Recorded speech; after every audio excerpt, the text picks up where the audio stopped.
बंद क्यों किया यूट्यूब चैनल 2016 में? मैंने फिर एक बार किसी जो सिद्ध हैं तांत्रिक बाबा उनसे बात करी तो उन्होंने मुझे बताया कि अंसल प्लाजा से आपके पीछे 2016 से एक आत्मा चलती आ रही है। शायद ये चीज़ मेरे तक नहीं पहुंच पा रही लेकिन ये दूसरों तक तो पहुंच रही है। तो उसके बाद मैंने डिसाइड करा था कि मैं इस चीज़ को बंद कर दूंगा। द्वारका सेक्टर 9 का एक बहुत ही बड़ा हॉरर लेजेंड है। जो द्वारका सेक्टर 9 का चौतरा है, जिस फीमेल की वहाँ पर जान गई थी एक टाइम पर, वो आज भी भटकती है। उस पेड़ से वो जो आत्मा है वो पूरी की पूरी कनेक्टेड है। काला जादू, वशीकरण, मानते हो ये सब एग्जिस्ट करता है, ये सारी चीजें होती हैं। जो फीमेल थी वो चिल्ला चिल्ला के बोलने लगी कि मैं भूअली हूँ, तुम मेरे एरिया में ये सब कर रहे हो, धूम मचा रहे हो जहाँ पर मेरी मृत्यु हुई। तो हमने पीछे मुड़ के देखा तो वहाँ पर आग लगी हुई थी और उसके साइड में कुछ औरतें डांस कर रही थी, उनके हाथ में बच्चा भी था। क्या ब्लैक मैजिक और वशीकरण सच में एग्जिस्ट करता है? क्या थी मुनुचवा की कहानी? क्यों हुआ आंध्रा के गांव में एक प्रेत की वजह से लॉकडाउन? क्या दिल्ली का द्वारका सेक्टर 9 सच में हॉन्टेड है? इन सभी सवालों के पीछे एक कहानी है और उन कहानियों को लेकर आए हैं एक बहुत ही famous horror story teller Akshay Vashishth. Only on Horrorcon presents आंखों देखी, इंडिया का सबसे thrilling podcast, powered by Fusion Fly and my Pahadi Dukan.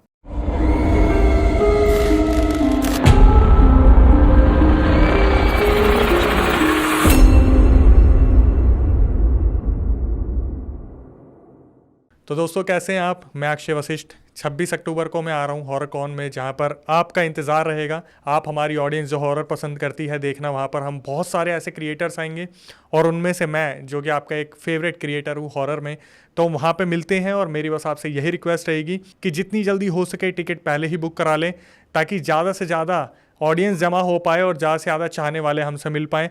तो जल्द ही मिलते हैं हॉररकॉन में, जिसकी डेट है 26 अक्टूबर। तो अक्षय, बहुत अच्छा लग रहा है आज आंखों देखी पर आए हो आप, हमारा खूनी मंडे का पॉडकास्ट। इतने सारे हमने आपकी कहानी किस्से सुने हैं अलग अलग पॉडकास्ट में, आपके यूट्यूब चैनल में। जब हमारी बात हुई आपसे तो हमें पता चला 2016 में शुरू किया था आपने, हमसे भी पहले, खूनी मंडे से भी पहले।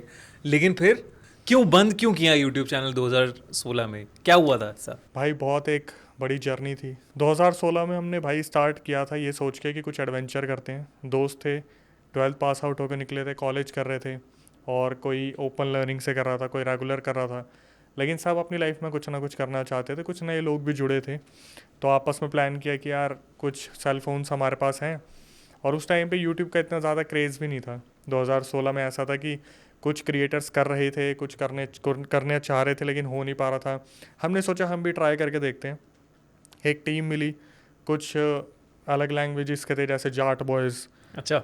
हम प्लेन दिल्ली वाले, और कुछ थे उसमें जो तन्ना मन्ना भी चल रहा था, हर कुछ राजस्थान के भी थे। तो सब ने मिलकर जब स्टार्ट किया तो ऐसा होता था कि हम लोकेशन पे जाते थे और कवर करने की कोशिश करते थे।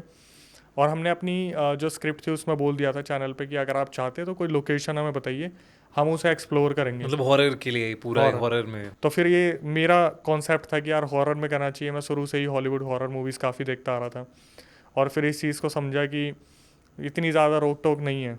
उस टाइम पर इतना ज़्यादा नहीं था रोक टोक की, पुलिस अब तो एट द मोमेंट आ जाती है, ऐसी लोकेशन कवर करते हैं। उस टाइम पे ऐसा नहीं था। तो जब सब ने मिलकर आपस में बात करी तो फिर कुछ लोकेशंस हमने कवर करी, जैसे द्वारका सेक्टर 9 करी, उसके बाद कुछ लोकेशंस कवर करी। उसके बाद फिर हमने ऑडियंस के ऊपर छोड़ दिया कि आप लोग हमें बताइए कि किस लोकेशन पे हमें जाना चाहिए।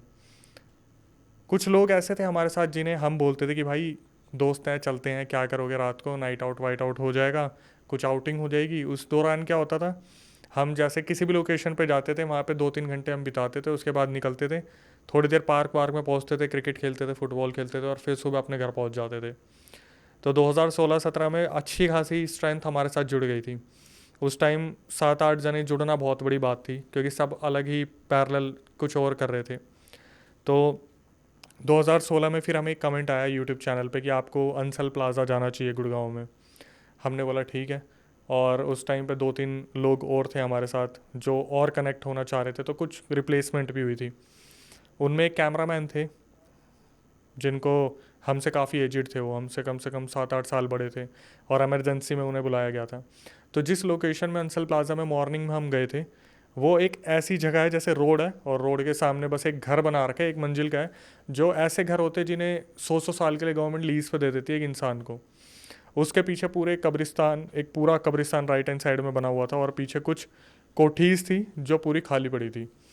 जब हम मॉर्निंग में देखने गए तो अच्छे से उस लोकेशन को देखा, और लोकेशन को देखने के बाद मेरे अंदर एक एक्साइटमेंट आई कि यार इसके पीछे ना कब्रिस्तान है, मैंने कब्रिस्तान कभी नहीं देखा, मैं देखना चाहता हूँ। तो वहाँ पर हमें लगा यार गार्ड को पैसे देने पड़ेंगे, कुछ ऐसा होगा, कोई नहीं था वहाँ पे देखने के लिए, फिर देखभाल कोई नहीं कर रहा था उसकी। हम अंदर घुस गए और हमने पहली बार कब्रिस्तान देखा था कि कैसा होता है। शमशान तो बहुत देखा था, कब्रिस्तान पहली बार देखा। देखने के बाद जब हम वहाँ से बाहर आए तो उसके बाद हमने सोचा चलो लोकेशन पे चलते हैं। तो कुछ लोगों की आदत थी स्मोक करने की, उन्होंने स्मोक करना स्टार्ट किया। तो ऐसे ही घूमते घूमते मेरी नज़र पड़ी कि उस घर के जस्ट अपोजिट में एक कोठी है, एक सिक्योरिटी गार्ड है जो कुछ मना कर रहे हैं। तो मैंने बोला कि इससे बात करनी चाहिए, कहीं ऐसा ना हो रात को पुलिस बुला ले जब हम आ जाएंगे तो, क्योंकि वो लोकेशन अबैंडेंड थी, हमने किसी परमिशन नहीं ली थी वहाँ पे किसी से भी। फिर दोस्त बोले कि यार हम नॉर्मली देख ही तो रहे हैं, आराम से देख लो। हम उस मकान के अंदर कूद गए। तो हम वहाँ पे पहुँचे, हमने लोकेशन देखी और सामने सिक्योरिटी गार्ड था, वो मना कर रहा था, कुछ इशारा कर रहा था दूर से। मैंने सोचा एक बारी को बात करी जाए, लेकिन फिर दूसरों ने मेरे को अपनी बातों में लगा लिया कि छोड़ना, क्या पूछ रहा है, अंदर चल के देखते हैं। अब मैं आपको थोड़ा सा लोकेशन का आइडिया देता हूँ। मैंने कभी भी किसी पॉडकास्ट में इतनी तसल्ली से इस लोकेशन को नहीं बताया, क्योंकि वो वहाँ से सारी ये मतलब ऐसी हरकतें शुरू हो गई थी कि बहुत सारे लोगों की लाइफ बर्बाद हुई। वो लोकेशन ऐसी थी, एक बाउंड्री थी, बाउंड्री के पीछे क्योंकि उस घर में आना जाना नहीं था किसी का भी, पूरा झाड़ियाँ थी बहुत अच्छी वाली, एक अच्छा खासा बीच में नीम का या कुछ पीपल का पेड़ था। और जब आप बाउंड्री कूद के अंदर जाते हो तो वो एक अंडर कंस्ट्रक्टेड हाउस है, जिसका पूरा नीचे वाला पार्ट खाली पड़ा हुआ है। ऊपर जब आप जाते हो तो वहाँ पर एक कमरा बना रखा है, जिसके लेफ्ट हैंड साइड में भी एक खिड़की है और राइट हैंड साइड में भी एक खिड़की थी। जीने से ऊपर चढ़ के आते थे और फिर राइट हैंड साइड में पूरा कब्रिस्तान दिखता था। हमने अच्छे से देख लिया, पूरी लोकेशन को एक्सप्लोर कर लिया और मुझे पता था मुझे आके क्या क्या करना है। अब उस टाइम पे हमें पता था कि हमें खुद को भी इस चीज़ को रियलाइज़ था कि पैरानॉर्मल जैसा कुछ नहीं होता, तो हमें थोड़ा बहुत स्क्रिप्टेड करना पड़ेगा, हम कुछ इधर से ऐसा कर देंगे, इधर से ऐसा कर देंगे। तो सुबह मेरी बात हुई थी, जो मेरे दो दोस्त थे उन्हें मैंने बोला था कि आप राइट हैंड साइड तो कब्रिस्तान है उस साइड मत रहना, लेफ्ट हैंड साइड रहना। और लेफ्ट हैंड साइड आप क्या करना, जैसे ही हम ऊपर आएंगे मैं उस कमरे में आऊँगा, एकलौता जो कमरा है, और मैं थोड़ा सा कुछ बताने की कोशिश करूँगा, तो आप क्या करना, लेफ्ट हैंड साइड वाली खिड़की बजा देना। तो हम एकदम से ऐसे रिएक्ट करेंगे, ये क्या हुआ, यहाँ पर ऐसा कुछ स्टार्ट हो गया। हमें ऐसा कुछ करने का मौका ही नहीं मिला। हम रात को वहाँ पहुँचे और रात को पहुँचने के बाद पूरा हमने लोकेशन देख ली। रात को वो बहुत ज़्यादा स्पूकी थी, क्योंकि जो मेन रोड थी उस पर कोई आता जाता था ही नहीं, वो एक इंटरनल ऐसी रोड जा रही थी जिस पर कोई गाड़ी वाड़ी कोई भी आती जाती नहीं थी। तो क्या हुआ, जब मॉर्निंग में हम पहुँचे थे तो वहाँ पे एक बड़ा सा कट्टा रखा हुआ था जिसमें सामान बांध के रखा जाता है। उस कट्टे के नीचे एक इतनी बड़ी कुछ बॉल टाइप की थी और उसके ऊपर रेड धागे से कुछ बांधा हुआ था, और वो उस कट्टे के नीचे रखी हुई थी। तो जब मैं मॉर्निंग में गया था तो कैमरामैन हमसे बहुत ज़्यादा समझदार था उस टाइम पे, मैंने बताया एजिड था, हमसे 8-10 साल बड़ा था। उसने मुझे बड़े तरीके से बोला कि अक्षय जब तुम शाम को यहाँ पे आओगे ना, तो कुछ भी हो जाए इस चीज़ को हाथ मत लगाना, कट्टे को। हाँ कट्टे के नीचे जो बॉल रखी है, या कट्टे को भी मत छेड़ना, क्योंकि वो साक्षात पता चल रहा था कि यहाँ पे किसी ने कुछ रखा हुआ है। अच्छा, जैसे कुछ टोटका, मतलब तंत्र वंत्र हाँ करके। तंत्र वगैरह कुछ करके रखा हुआ है। मैंने भी यही बोला, मैं क्यों हाथ लगाऊंगा, मैं क्यों ही करूँगा। हुआ उसका अपोजिट। जब शाम को हम वहाँ पे पहुँचे तो मैंने बताया कि इंटरकॉम आ गया था उसका, और फिर शाम को जब हम पहुँचे तो इधर उधर देखते हुए हम वो लोकेशन पर कूद गए। हमने उन दोनों बंदों को ऊपर पहुँचा दिया और वो खिड़की के पास तैयार खड़े थे। हमें पता था यहाँ से हमें ज़्यादा से ज़्यादा 20 मिनट का शूट मिलेगा मैक्सिमम, और उस टाइम पे यूट्यूब पे 12-15 से मिनट के ऊपर की वीडियो जाती भी नहीं थी। तो जब हम अंदर पहुँचे तो फर्स्ट जो नीचे ग्राउंड फ्लोर था उसे मैंने कवर कर लिया, लेकिन जो एक सोचने देखने वाली बात थी कि वो अपनी नॉर्मल टेम्परेचर से काफ़ी चिल्ड था, मतलब काफ़ी ठंडा था वो। फिर भी मैंने ध्यान नहीं दिया कि चल कोई नहीं, हो सकता है कि हम रात को आएँ इसलिए ऐसा हो रहा हो। जब हम थोड़ा ऊपर पहुंचने लगे तो कमरे में हम पहुंचे, और कमरे में लेफ़्ट हैंड साइड में उन दोनों लड़कों को खड़ा कर रखा था, राइट हैंड साइड में कब्रिस्तान वाली खिड़की थी। तो क्या हुआ, मुझे नहीं पता मुझे क्या हुआ। मैं पहली बार ज़िंदगी में ऐसा हुआ था कि मैंने कैमरे के सामने बोला कि ये क्या रखा हुआ है, इस बॉल को एक बार हम कैमरे के सामने देखते हैं, और मैं सीधा उसे उठाने के लिए चल दिया। तो सामने जो कैमरा मैन था उसने मेरे को धक्का मारा और बोले कि एकदम से कि मैंने तेरे को मना करा था इसको हाथ मत लगाइए, तू क्यों इसे छूने के लिए चल दिया। मैं जब तक अपने सेंसेस में वापस आता कि मैं इसे क्यों हाथ लगाने जा रहा था या मुझे क्या हुआ, इतने में राइट हैंड साइड वाली खिड़की ज़ोर से बजी। तो कैमरा मैन और मैं एकदम से देखते कि यार इन्होंने इतनी जल्दी खिड़की बजा दी। तो आपस में हम बात ही कर रहे थे, इतने में जो दोनों लड़के थे जो खिड़की के पास खड़े थे वो बीच में से कैमरा के निकले भागते भागते, भागो भागो भूत भूत भूत भूत करते करते वो भाग गए। तो हमने भी इधर उधर देखा, समझ नहीं आया कुछ भी, हम भी वहाँ से ऐसे ही भागते भागते नीचे आए बाहर आ गए। तो उसने मेरे से पूछा कि भाई इतना ज़्यादा टाइम तुमने क्यों लगा दिया। हमने उनसे पूछा तुम क्यों भागे, तो उन्होंने पहले मुझे फोर्स किया, क्योंकि मेरे को लगता था मेरा ऑरा उस टाइम पे बहुत ज़्यादा स्ट्रॉन्ग था। तो मैंने बताया कि यार मुझे नहीं पता, मैं ऐसे खड़ा था और मैं सीधा उस वो जो चीज़ थी जिसके लिए मना करा था वो उठाने चल दिया। तो हमने पूछा तुम्हारे साथ क्या हुआ, तो उन्होंने बताया कि हमें लेफ़्ट साइड की खिड़की बजानी थी और राइट साइड की खिड़की अपने आप बज रही थी, जबकि ना तो वहाँ पे कोई हवा थी ना ऐसा कुछ था। और जब आप अबेंडेंड हाउस में जाते हो तो वहाँ जो खिड़की होती है उस पर इतना जंग लगा होता है कि उसे बजाने के लिए बहुत ज़्यादा पावर की ज़रूरत होती है। लेकिन वहाँ पर से क्या हुआ, वो चीज़ ख़त्म हो गई, वहाँ पे हम सब अपने अपने घर आ गए।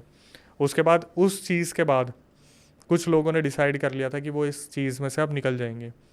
यहाँ से चीज़ें और भी ज़्यादा डार्क होनी स्टार्ट हो गई।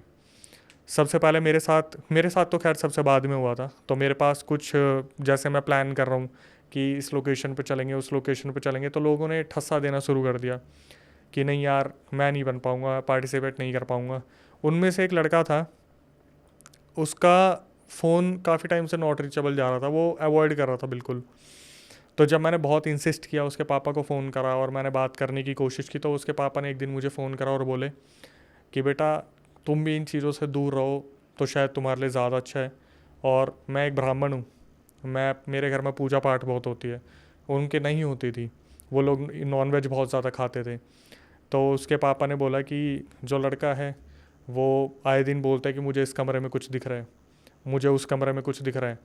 तो उसका ये कहना था अपने पापा को कि वो जब कमरे से पास करके निकलता था तो कमरे के अंदर जो बेड होता था वहाँ पे उसे जैसे निकलते हैं ना तो ऐसा लगता वहाँ कोई था, उसे अच्छा लगता था यहाँ पर कोई है, और वापस आके देखता था तो वहाँ कोई भी नहीं होता था। अब हद पार तब हो गई जब एक दिन उसके पापा का फ़ोन आता है कि बेटा तुमने पता नहीं ऐसा क्या कर दिया, मुझे भी दिखने लगी ये चीज़ें। उसके पापा को भी ऐसी चीज़ें दिखने लगी। फिर मैंने सोचा कि यार अब शायद कुछ बचे हैं दो तीन जने, उन्हीं से कंटिन्यू करते हैं। तो फिर चीज़ें बढ़ने लगी। एक का फ़ोन आया, वो मनाली में था, बोला कि हमारी पूरी गाड़ी का एक्सीडेंट हो गया, नई की नई गाड़ी थी, पता नहीं ड्राइवर चलाने वाला बोल रहा था उसे कुछ दिखा, उसने ऐसी कोई चीज़ देखी और गाड़ी का बहुत ज़्यादा नुकसान हो गया। तो एक एक करके सब बाहर निकल रहे थे। और ऐसे ही रीजंस की वजह से निकल रहे थे कि कुछ पैरानॉर्मल है। एक दिन एक लड़का मिलता है, मैंने मतलब फ़ोन करा सबको, मैं बोला यार तुम ना एक बार आओ, सब मिल के बैठ के बात करते हैं कि क्या हुआ, क्या हो रहा है, किस वजह से तुम सब चैनल लेफ़्ट कर रहे हो। तो सब वहाँ पे आए और एक इत्तेफाक की बात हुई कि वहाँ पर जैसे ये लॉकेट मैंने तब से अब तक पहना हुआ है, ये जो लॉकेट है ये हम सब ने पहना था उस टाइम पे जब चैनल को स्टार्ट करा था, मेरे अलावा ये किसी के गले में नहीं था। ये हमने नजफगढ़ रोड पे एक साईं बाबा का मंदिर है, वहाँ से हमने हाथ लगवाए कि बहुत मन्नतें मांगी थी कि हमें कुछ ना हो। तो किसी ने बोला कि मैंने नहा के रखा था, उसके बाद गायब हो गया। कोई बोला मैं बाइक चला रहा था, गायब हो गया। और एट दी एंड फिर मेरे साथ ये झटका हो गया। क्या हुआ, सिर्फ हम 3 जने बचे थे, कैमरामैन, मैं और एक मेरा को एंकर था। तो मैं अपने कमरे में था और ये क्लिप मैंने अपने चैनल पे भी डाली हुई है, जब मैंने सबसे पहले कम बैक किया था कि मेरे साथ क्या हुआ, किस लिए मैंने 2016-17 में इस चैनल को बंद किया था। हुआ क्या, 2017 की शायद बात है, और मेरे पूरे घर में मैं और मेरे पापा थे। मेरे पापा काफ़ी आगे बैठे हुए थे घर में, और मैं उस टाइम पे लैपटॉप था हमारे पास, मैं हॉलीवुड मूवीज़ देखा करता था। एक फ़ोन था ऐसे ही, बहुत अच्छी क्वालिटी का नहीं था। तो मैंने वीडियो कॉल पे उसे कनेक्ट किया, व्हाट्सएप कॉल थी। तो सामने वाला जो को एंकर था वो बात कर रहा था कि भाई अब तो रिसोर्सेज बहुत कम हो गए हैं और लोग मना कर रहे हैं, कुछ साथी हमारे बैकआउट कर चुके हैं, कुछ लड़कियां थी जो हमारे साथ हुई थी वो भी भाग गई, तो अब क्या करना है। मैंने बोला कुछ नहीं, हम 2-3 जने चलेंगे, वहाँ देखेंगे, ऐसे करेंगे वैसे करेंगे। और तब तक भी हमें इन चीज़ों पर यकीन नहीं था। तो ऐसे बात करते करते उसने मेरे को अचानक से बोला कि अक्षय वो जो तेरे पीछे का गेट है, ऐसा लग रहा है जैसे किसी ने खोला है उसे। और मुझे याद था कि मैंने उसे बंद कर रखा है, और वो गर्मियों का टाइम था जब हम काफ़ी स्ट्रगल करके आगे तक निकल चुके थे। पूरे घर में मैं और मेरे फादर थे, मेरे फादर आगे बैठे हुए थे और मैं वीडियो कॉल पर कनेक्टेड था। तो जब वीडियो कॉल पर कनेक्टेड था मैं, तो हमारी बातचीत हो रही थी, और अचानक से उसने, जो सामने वाला बंदा था उसके तो बैक साइड में मेरा गेट दिख रहा था। तो उसने मुझे बोला कि यार अक्षय ऐसा लग रहा है जैसे गेट किसी ने ओपन करा है। तो जब मैंने पीछे मुड़ के देखा तो वो खुला हुआ था। मुझे लगा शायद मे बी शायद पापा ने आके देखा हो कि क्या कर रहा है क्या नहीं कर रहा है। लेकिन मेरे फादर की एक आदत थी, जब वो न्यूज़ देखते थे वो नहीं हिलते थे। और वहाँ वो जिस तरीके से बैठे हुए थे वो इस तरीके से थे कि मेरा गेट उनके बैक साइड में था बिल्कुल। और जब मैंने कैमरे में उस चीज़ को कैप्चर करा तो उसमें दिख भी रहा था कि मेरे फादर जो हैं वो उस तरफ बैठे हुए हैं बहुत दूर। उन्हें ना कोई मतलब था कि मैं क्या कर रहा हूँ क्या नहीं कर रहा। मेरे आई थिंक मॉम और ब्रदर गए हुए थे कहीं पे। तो जब उसने मुझे बोला मैं उठा, मैंने उस गेट को बंद कर दिया। फिर दोबारा मैं आया, उस लड़के से मैं बात करने लगा कि यार हो गया होगा, खैर वो और बता कौन सी लोकेशन पे जाना है, फिरोशा कोटला पे एंट्री कैसे मिलेगी, या भुवाली भटियारी में कैसे मिलेगी, कैसे कुछ होगा। हम आपस में बात कर रहे थे, अचानक से फिर उसने यही बोला कि अक्षय फिर दोबारा से गेट खुला है। तूने बंद कर दिया था वो मैंने गेट? बंद कर दिया था। उसने बोला कि फिर दोबारा आई थिंक गेट खुला है, तेरे को देखना चाहिए, शायद कोई है तो नहीं। तो मैं उठा, मैंने फिर गेट को बंद करा और मैंने उसे बोला कि तेरे से मैं बाद में बात करता हूँ, देखता हूँ कि कहीं कुछ ऐसा ऊंच नीच तो नहीं हो रही है। तो मैंने क्या करा, अपना कैमरा ऑन किया और फ़ोन का कैमरा ऑन करके मैंने पूरे कमरे में दिखाया ऑडियंस, मतलब जो भी थी, कि देख लो अच्छे से कि यहाँ पर कोई भी नहीं है। और फिर मैं खड़ा हो गया इस तरीके से कैमरा लेके। और मुझे नहीं पता था, मुझे लग भी नहीं रहा था कि ऐसा कुछ कैप्चर होने वाला है। लेकिन हुआ क्या, एग्जैक्टली 2 से 3 सेकंड बाद पहले उस गेट को ऐसे खोला गया जैसे कोई देखने की कोशिश कर रहा है कि क्या जो अंदर वाला है उसे कुछ पता है या नहीं पता है। तो जब धीरे से मतलब उसने खोलने की कोशिश की, वो जो भी था एंटिटी या जो भी था या नहीं था मुझे नहीं पता, मैंने ऐसे कैमरा पकड़ा हुआ था। बस मुझे पता है कि अचानक से हल्का सा गेट खुला और फिर खुलते खुलते जैसे होता है ना कि किसी को पता चल गया अब तो इसने मुझे देख ही लिया, वो गेट अपने आप ही काफ़ी हद तक पूरा खोलने की कोशिश करी और आधे पे आके रुक गया। और फिर फ़ोन में क्या हुआ, कोई एंटिटी कैप्चर तो नहीं हुई, लेकिन अचानक से जैसे मेरी स्क्रीन थी उसके कलर चेंज होने स्टार्ट हो गए। जैसे कैमरे में पिंक, ब्लू, ग्रीन एकदम से। लैपटॉप की स्क्रीन? ये उसकी फ़ोन फ़ोन की की स्क्रीन स्क्रीन, पे, हाँ। हाँ।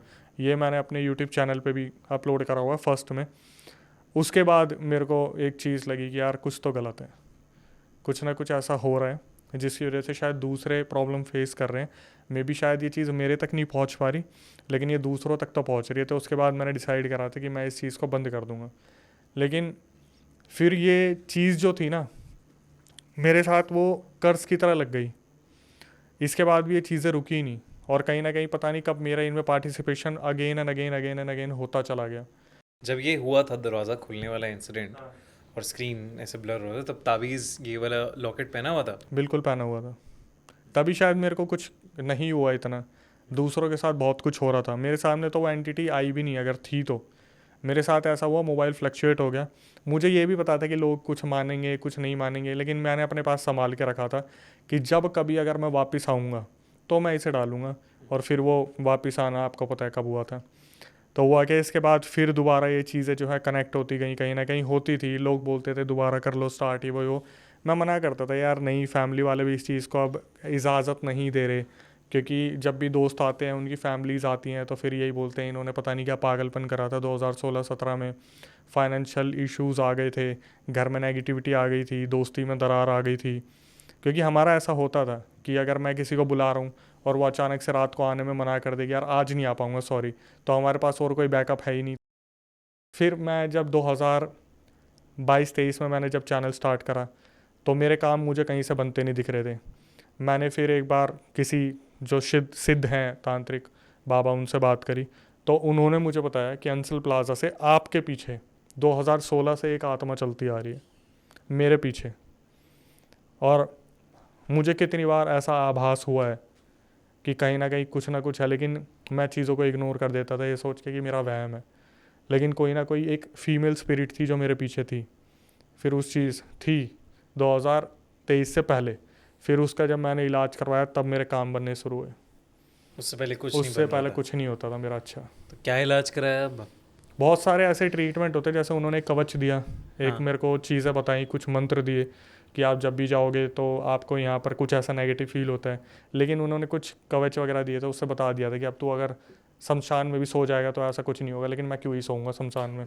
वो उनका एक बोलने का तरीका होता है कि अब इतना पावर है इसमें। उसके बाद कभी ऐसा कुछ नहीं हुआ। तो कभी ऐसा होता है हम कोई स्टोरी नैरेट कर रहे होते हैं तो झटके से पता चल जाता है कि हाँ कोई चीज़ है, लेकिन ठीक है, वो अपना रास्ता ढूंढ रही है, हम अपना काम कर रहे हैं। सही बात है। तो वो स्टोरी वहाँ से लेके क्यों शुरू करा, क्यों ख़त्म करा, वो सारा आपको बता दिया मैंने। क्योंकि आप द्वारका में रहते हो अक्षय, तो द्वारका सेक्टर 9 का एक बहुत ही बड़ा हॉरर लेजेंड है। वो क्या है वो लेजेंड, और क्या है उसके पीछे की कहानी? भाई ये एक पीपल वाला पेड़ है जिसके अराउंड काफ़ी बड़ा एक चौतरा है। चौत्र? और चौतरा, चौतरा जो होता है ना, आपने सुना होगा, बुजुर्ग बोलते थे कि पेड़ के आगे पीछे पूरा एक सर्कल बना हुआ है जहाँ पहले के टाइम में लोग बैठते थे, थोड़ी देर रेस्ट किया करते थे, वहाँ पानी के मटके रखा करते थे। तो क्या हुआ, कहते हैं कि 2000 कहते हैं कि द्वारका सेक्टर 9 में काफ़ी टाइम पहले वहाँ पर एक फ़ीमेल की डेथ हुई थी। और कुछ लोगों की मान्यता है कि वो लोकेशन सही में ऐसी है, और कुछ लोगों की है कि नहीं है। लेकिन जो इस लोकेशन को सबसे अलग बनाती है वो है वो चौतरा। कि वो चौतरा इस तरीके से रोड को घेरता है ना, कि अगर कोई किसी ने ड्रिंक कर रखी है या कोई थोड़ा सा भी मोबाइल में इधर उधर देख रहा होगा और वो स्ट्रेट रोड पे आ रहा होगा, तो वो चौतरे पे गाड़ी दे के मार देगा। बहुत बार गवर्नमेंट ने कोशिश करी उस चौतरे को तोड़ने की, लेकिन जब भी बुलडोज़र आई वो नाकाम हो गई वहाँ पे उस चौतरे को तोड़ने में। जब लगा कि इस लोकेशन पे बहुत ज़्यादा हरकतें हो रही हैं, तो उसके सामने एक मंदिर बना दिया वहाँ गया। पे एक्सीडेंट्स बहुत ज़्यादा होने लगे थे। एक्सीडेंट्स भी बहुत हुए हैं और इंसिडेंट्स भी बहुत हुए हैं, जहाँ पर बहुत सारे लोगों ने बहुत सारी एक्टिविटीज़ को फेस किया है। अब बोलते हैं ना कि मेरे साथ नहीं हुई, किसी और के साथ हो गई, तो उसके लिए वो लोकेशन हॉरर हो गई, और मेरे साथ नहीं हुई तो नहीं हुई। कुछ लोगों ने इतना भी फील किया है कि जैसे 4-5 लोग हैं, उन्होंने अपने ऊपर चैलेंजेस लिए और वो लोग रात को वहाँ पर पहुँच गए, मजाक मस्ती उन्होंने करा, तो कोई ना कोई चीज़ है जो एक के साथ आ गई जिसका ऑरा बहुत ज़्यादा वीक था। ऐसे केसेस भी हमारे पास आए हैं। जैसे मैं नरेट करता हूँ रियल इंसिडेंट्स को, तो कहीं से मेरे को पता चला, उत्तराखंड से एक लड़की मेरे को भेज रही है कि अक्षय, मैं 2 साल पहले गुड़गांव में जॉब किया करती थी और द्वारका में मेरा रेसिडेंस था, मैंने आपके चैनल को देखा, तो मैं आपको ये बताती हूँ रियल इंसिडेंट। जब हमारी कैब आ रही थी द्वारका सेक्टर 9 की तरफ से, उधर से आते हुए हमारा जो है ड्राइवर ने गाड़ी दे के मार दी, और उसने खुद बोला कि मुझे कुछ दिखा था, और लगी कहाँ, उसी चौतरे पे। तो जो द्वारका सेक्टर 9 का चौतरा है, बोलते हैं कि उस पेड़ से वो जो आत्मा है वो पूरी की पूरी कनेक्टेड है। जिस फीमेल की वहाँ पर जान गई थी एक टाइम पर, वो आज भी भटकती है, और कहीं ना कहीं उसने मदद मांगी थी ऑटो वालों से और कैब वालों से, जो टाइम पर नहीं मिली। तो जो आत्मा भटकती है वहाँ पर ऑटो और कैब्स वालों को चाटे मारती है। चाटे मारती है। काफ़ी लोगों ने इस चीज़ के दावे किए हैं, बहुत बड़े बड़े आर्टिकल्स है इसके न्यूज़ में, और आज भी कहीं ना कहीं उसे हॉन्टेड बोला जाता है। लेकिन कुछ लोग मानते हैं, कुछ लोग नहीं मानते। तो मैं ये तो नहीं कहूँगा कि हम इच्छा रखते हैं अपनी कि हमारे सामने कुछ इंसिडेंट हो, किसी के साथ ना ही हो तो अच्छा है। बट वो जो पीपल वाला पेड़ है, उसको वहाँ से कभी कोई हटा नहीं पाया। कोशिश बहुत बार की बहुत बार कोशिश की है। आप एक बात बताओ ना, आप गुड़गांव के हाईवे के बीच में एक चौतरा बना दोगे? पॉसिबल नहीं है। और बनाओगे तो कितनी देर वो रहेगा, क्योंकि गुड़गांव के हाईवे पे कितने लोग किस स्टेट में आते हैं। वो एक बहुत अच्छी रोड है, बहुत क्लीन रोड है, मेट्रो से होती जा रही है द्वारका सेक्टर 9 से, लेकिन किसी की इतनी हिम्मत नहीं है कि चौतरे को हटा दे वहाँ से। तो मंदिर बना दिया, साइड में पुलिस कॉलोनी पूरी रख दी कि रात को कोई मजाक मस्ती करने आए तो पुलिस कॉलोनी से कोई देख ले, कंप्लेंट कर दे। नहीं तो पहले ऐसा होता था, आए दिन वहाँ व्लॉग बनाने के लिए कोई ना कोई बैठा रहता था। लोग ड्रिंक करके आते थे, चैलेंजेस ले लेते, वहाँ पे आके बैठ जाते थे, और फिर कोई ना कोई कुछ ना कोई दिक्कतें होती हैं। अब जैसे भाई देखो, मैं आपको तो पता ही है, हम जब ऐसी चीज़ों से पंगे ले लेते हैं, और अगर हमारा ऑरा तब भी स्ट्रांग है, तो ये चीज़ें ना कहीं चोट पहुंचाती हैं। जैसे आपके फाइनेंशियल इश्यूज़ हो जाएंगे, आपके घर में तनाव रहना स्टार्ट हो जाएगा, आपकी हेल्थ में बहुत सारे इश्यूज़ हो जाएंगे, और लोगों के साथ यही होता है, पर लोग इस चीज़ को ना समझ नहीं पाते। तो जैसे अक्षय आप बता रहे हो कि 2023 से पहले 2016-17 में जब आप जाते थे अलग अलग हॉन्टेड लोकेशंस को एक्सप्लोर करने, तो ऐसी कोई दिल्ली की और लोकेशन जिसे आपने इनकाउंटर किया हो, जिससे लगा हो कि हाँ यहाँ डेफिनेटली कुछ है? 2 लोकेशंस थी, एक संजयवन और एक है भूवाली भटियारी। संजयवन तो हमने ज़्यादा अंदर गए ही नहीं, क्योंकि वहाँ के तो चर्चे ही अलग है। मतलब वहाँ पर बोलते हैं कि चोर चकारे भी होते हैं, जानवर भी हैं कुछ। लेकिन भूवाली भटियारी में क्या हुआ था, भूवाली भटियारी बीच में अंडर कंस्ट्रक्शन में आ गया था, उसे थोड़ा सा कंस्ट्रक्शन दोबारा स्टार्ट की थी उसकी। तो मैं और मेरा एक दोस्त था, हमने सोचा कि यार लोकेशन कवर करते हैं वो वाली, क्योंकि वो सबसे शांत लोकेशन हमें लग रही थी। तो उस टाइम पे जो कंस्ट्रक्शन करवा रहे थे वो शायद राजस्थान के थे। उनसे हमने बात करी कि यार सिक्योरिटी गार्ड को बोल के अंदर जाने दो। तो सिक्योरिटी गार्ड जो वहाँ पे बैठे थे वो बहुत बुज़ुर्ग थे, हमने उन्हें रिश्वत भी देने की कोशिश करी कि कुछ ऐसा हो जाए तो हम अंदर रात को रुक जाएं, 1-2 घंटा 3 घंटा हम कुछ कर पाए, लेकिन उन्होंने जाने नहीं दिया, ये बोल के कि मेरी नौकरी पे बात आ जाएगी और कहीं ना कहीं तुम इस वीडियो को लाइव तो करोगे ही, ऐसा तो है नहीं लेके अपने घर पे दिखाओगे। तो बात चलती रही, तो मैंने बोला कि यार आप इतना क्यों घबरा रहे हो कि ऐसा कुछ हो जाएगा। तो उन्होंने मुझे एक्चुअली थोड़ा भू अली भटियारी के बारे में बताया कि एक लेडी थी जो उस लोकेशन पर पहले सेवक का काम किया करती थी, जिनका नाम था भू अली। कहते हैं उस लोकेशन पे पहले जितने भी राजकुमार हुआ करते थे या राजघराने के हुआ करते थे, वो शिकार पे निकलते थे या फिर दूर लोकेशन पे उन्हें जाना होता था, तो उनके लिए रेस्ट हाउस हुआ करता था, वहाँ पर आके वो रेस्ट किया करती थी। अब हुआ क्या, उन्होंने बताया कि जब एक रात भू अली को ऐसा लगा कि उसे किसी काइंड की डिस्टर्बेंस हो रही है, किसी तरीके की डिस्टर्बेंस हो रही है उस लोकेशन पे, तो भू अली निकली पीछे जंगल में देखने के लिए कि क्या हुआ, क्या हो रहा है, कुछ ऐसा है। तो वो वहाँ पर भटक गई, वो कभी वापस नहीं आई, जिसकी वजह से बोलते हैं वो भू अली भटियारी का नाम उसे घोषित कर दिया। और हुआ क्या उसके बाद, फिर उन्होंने बताया कि मैंने जैसे पूछा उनसे कि यार ये तो एक कहानी है या फिर एक चीज़ है जो मेंशन हो गई, कभी आपने ऐसा देखा है? तो उन्होंने बताया कि बेटा कुछ ही दूरी पे एक बैंकेट है जहाँ पर शादी हो रही थी। तो शादी के दौरान जिस दुल्हन को, दूल्हे को, उस पूरी बारात को, मंडप को कुछ नहीं पता था भू अली भटियारी के बारे में, अचानक से जो जिसकी शादी हो रही थी उस लड़की के अंदर भू अली भटियारी आ गई थी। भू अली जो लेडी थी वो उस शादी वाली लड़की के अंदर आ गई थी। ये मेरे लिए थोड़ा सा नया था कि भाई ये थोड़ा सा अलग है, ये कैसे हुआ। तो उसने बताया, जो फीमेल थी वो चिल्ला चिल्ला के बोलने लगी कि मैं भू अली हूँ, मैं भू अली हूँ, और तुम मेरे मतलब एरिया में ये सब कर रहे हो, धूम मचा रहे हो, जहाँ पर मेरी मृत्यु हुई, मुझे मारा गया, मैं भटक गई थी, मैं कभी वापस नहीं आई, क्योंकि उस टाइम पर वो जंगल वाला एरिया हुआ करता था, जानवर नोच गए, क्या हुआ क्या हुआ, इतने तो बात हुई नहीं। हुआ क्या, वो जो फीमेल थी वो इतना ज़्यादा एग्रेसिव हो गई शादी के दौरान कि वो बात करते करते वहाँ पर बेहोश हो गई। उसके बाद पूरी शादी को वहाँ पर वाइंड अप करना पड़ा था। और वो फिर जो फीमेल थी पोजेस थी, उसके अंदर से किसी ने भू अली की स्पिरिट को निकाला था बाद में। ये मेरे को सिक्योरिटी गार्ड ने बताया था, ये शायद मैंने कहीं कवर नहीं करा, क्योंकि मेरे ख्याल से 5-6 साल पहले की बात है, 7-8 साल पहले की बात है। उन्होंने बोला था कि इस बारे में बताना मत, कहीं ना कहीं डिपार्टमेंट को भी कुछ ना कुछ पता होता है, लेकिन वो पूरी तरीके से मना करके रखते हैं कि इन चीज़ों को दबा के रखना, वरना टूरिस्ट प्लेस रह नहीं जाएगी, वहाँ कोई भी नहीं आएगा। और फिर क्या हुआ, हमने सोचा कि यार सिक्योरिटी गार्ड आज रहेगा, कल रहेगा, परसों रहेगा, एक दिन तो हमें मिलेगा। तो हमने क्या करा, थोड़ा नज़र बना ली वो जो भू अली भटियारी की लोकेशन है। हमने कैसे न कैसे परमिशन लेके, वो जो राजस्थान वाला कंस्ट्रक्शन का काम कर रहा था, हमने बोला भाई हमें सिर्फ 2 घंटे के लिए जाने दे, 1.5 घंटे के लिए जाने दे। उसने बहुत ज़्यादा कर करा के परमिशन दिला दी।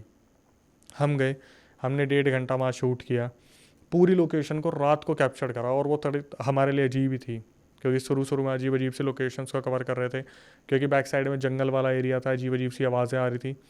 जब हम बाहर निकले, अब इसको हम ये नहीं बोल सकते कि ये इसी वजह से हुआ, लेकिन हमारे मेमोरी कार्ड में कुछ कैप्चर्ड हुआ ही नहीं था, वो पूरा का पूरा खाली था, कैमरा की बैटरी ड्रेन हो गई थी। बट हमने इस चीज़ को इस तरीके से मान लिया कि टेक्निकल फॉल्ट है, क्योंकि मैंने आपको बताया जब तक अंसल प्लाजा वाला सीन नहीं हुआ था हम इस चीज़ों को बहुत नहीं मानते थे। तो मेरे लिए एक ऐसी लोकेशन थी भू अली भटियारी, जो मुझे लगता है कि वहाँ पर भाई कुछ ना कुछ आज भी है। मे भी शायद उसी की वजह से हनुमान जी का मंदिर भी वहाँ पे है। सही बात है। कहीं ना कहीं देखना, ऐसी लोकेशन के आसपास ना कुछ बना देते हैं। भानगढ़ के अंदर भी एक मंदिर है, वो बात अलग है, वो खंडित हो चुका है या फिर उसे कोई पूजता नहीं है, लेकिन कोशिश करी जाती है कि वहाँ पर ऐसी चीज़ स्थापित कर दो, क्योंकि भू अली भटियारी लोकेशन बहुत पुरानी है, बहुत ज़्यादा पुरानी है। और जो मंदिर है वो बहुत बाद में बना है, वो पता नहीं 1817 कब की बनी हुई है वो लोकेशन। काफ़ी पुराने हो गए, मतलब हाँ 300 साल लगभग हो गए हैं उसे बने हुए। अब हमसे ज़्यादा तो आप रिसर्च में तो आप बता दोगे। नहीं अक्षय, इतने सारे सब्सक्राइबर्स आपको कहानियाँ भेजते हैं, तो कोई उसमें से एक कहानी, कोई ऐसी काला जादू या वशीकरण रिलेटेड भी आई है आपके पास? बिल्कुल, देखो कुछ तो ऐसे इंसिडेंट होते हैं ना कि कुछ लोग हमसे हेल्प मांगते हैं कि हमारी फैमिली के साथ ऐसा हो रहा है, वैसा हो रहा है, थोड़ा पता करके बता दो, ये कर दो, वो कर दो। तो कुछ ऐसी चीज़ें होती है जो हमारे लिए बहुत अनएक्सपेक्टेड चीज़ें होती हैं, और जब खुलती है ना तो वो सामने वाले को भी पूरी तरीके से हिला के रख देती है। ऐसे ही एक किस्सा हुआ था, अभी 6 महीने हो गए शायद इस बात को। एक लड़की थी, उसने अपनी उम्र से, जैसे आज अगर उसकी उम्र है 20 साल या 25 साल हम लेके चलते हैं, तो उसने अपनी उम्र के 15 साल बड़े इंसान से, 15-20 साल बड़े इंसान से शादी की थी। उसकी फैमिली ने बहुत मना करा था उसे, मत करो मत करो मत करो, लेकिन वो जो जिससे शादी की थी, वो जो इंसान था, वो काफ़ी अच्छा फाइनेंशियल अपना स्टेटस रखता था। शकल से वो दिखता था कि हाँ मतलब ऐरा गैरा है, लेकिन पैसा उसके पास बहुत था। तो मतलब ये समझ सकते हैं कि शायद वो टोपी घुमाने में एक्सपर्ट था वो बंदा। तो उस लड़की ने मुझे रीच किया और उसने मुझे कॉल पे सारी बातें बताई, रिकॉर्डिंग भी भेजी हुई थी कि अक्षय ऐसे ऐसे मैंने उनसे शादी की और मैं अपने घर में खुश नहीं हूँ, मेरी फैमिली पूरी मेरे अगेंस्ट हो गई। मैंने बोला आप मुद्दे पे आओ कि आपका मुद्दा है क्या, बहुत देर से मैं यही सुने जा रहा हूँ। तो उन्होंने मुझे बताया कि एक्चुअली हुआ क्या, मैं जिनके साथ रहती हूँ वो मेरे से 20 साल बड़े हैं। मैं अपनी छोटी बहन को कुछ कॉलेज की छुट्टियों के बाद लेके गई थी वहाँ पर, और एक दिन जब मैं सामान लेने बाहर निकली और वापस आई, तो ना तो मेरी छोटी बहन वहाँ थी, ना मेरे हस्बैंड वहाँ थे, वो भाग गए। मैं बोला भाग गए? मैं बोला ये कैसे पॉसिबल हो सकता है, आपके हस्बैंड थे वो तो उन्होंने मेरे सामने एक ऐसी स्टेटमेंट रख दी। उन्होंने बोला कि मुझे ऐसा लगता है कि मेरे जो हस्बैंड है ना, वो काला जादू करते हैं, कुछ ना कुछ तंत्र विद्या करते हैं, और मुझे ऐसा लगता है उन्होंने मेरी बहन को ना वशीकरण कर दिया, छोटी बहन को। मैं सुन रहा था, और जब मैं ऐसी चीज़ें सुनता हूँ ना, तो मुझे ऐसा लगता है कि ये होश में नहीं है। मुझे ऐसा लगता है कहीं ना कहीं कि ये अपने आप से बना लिया इसने कुछ भी। तो मैंने पूछना शुरू करा उससे कि अच्छा और क्या हुआ, तो उसने सारी चीज़ें बताई कि मेरी जो बहन थी वो बहुत हंसमुख थी, अपने स्कूल्स में बहुत अच्छा स्कोर किया, कॉलेज में बहुत अच्छा चल रहा था, सब कुछ बहुत बेहतरीन था, और उसकी बहन कम से कम उससे 8-10 साल छोटी है। मतलब अब वो इंसान सोच लो उसकी छोटी बहन से कितना बड़ा हो गया होगा, कम से कम 25-30 साल बड़ा हो गया 30 होगा। साल बड़ा हो गया। हाँ, तो ये सारी चीज़ें चली रही थी। मैंने बोला आप मुझसे क्या चाहते हो? बोली कि आप क्या प्लीज़ अपने कॉन्टैक्ट से पता करवा सकते हो कि मेरे हस्बैंड कहाँ हैं? मैंने बोला ये आपके लिए तो बहुत बड़ी बात है नहीं, आप अपने हस्बैंड के लिए पुलिस कंप्लेंट कर दो, वो सामने सामने आ जाएंगे। तो वो बार बार ना ये बोलने लगी कि मैं नहीं चाहती कि हमारी इमेज पे बात आ जाए, मैं नहीं चाहती कि मेरे हस्बैंड को ऐसा कुछ हो जाए, मैं नहीं चाहती कि मेरी बहन भी इस चीज़ में फंस जाए। मतलब वो अपनी इमेज को लेके बहुत ज़्यादा ऐसे हो गई कि मैं नहीं चाहती ऐसा हो जाए, मेरे घर पे वैसे ही मेरे से सब नाराज़ रहते हैं और मैं पुलिस कंप्लेंट फ़ाइल कर दूँगी। मैंने बोला कि आपको फिर दिक्कत कहाँ आ रही है?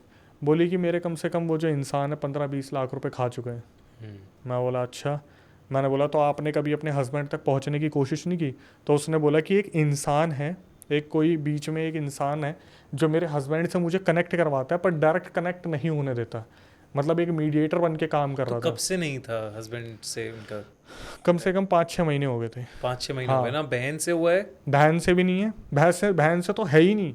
अगर कभी बात हुई है तो उस मीडिएटर के थ्रू अपने हस्बैंड से बात हुई है। और हस्बैंड से जब भी वो पूछते कि बहन कहाँ पर है, तुम तो कहाँ हो? हाँ। तुम कहाँ हो, हम नहीं बता रहे, लेकिन बहन तुम्हारी मेरे साथ है और वो बहुत खुश है।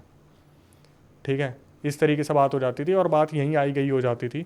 तो इसने अपनी तरफ से बहुत कोशिश करी, इसने मीडिएटर को लालच भी दिया, मैं तेरे को पैसे दे दूंगी, प्लीज़ मेरे हस्बैंड की लोकेशन बता दे।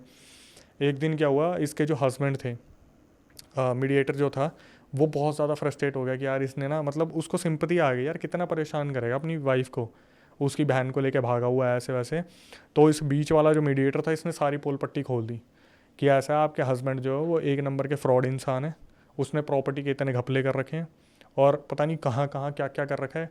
और जो सबसे बड़ी मानने वाली बात थी, जिसने मेरे को भी चकरा दिया, कि जहाँ जहाँ इसने घपले करे थे ना, वहाँ वहाँ से इसकी कभी पुलिस कंप्लेंट नहीं हुई।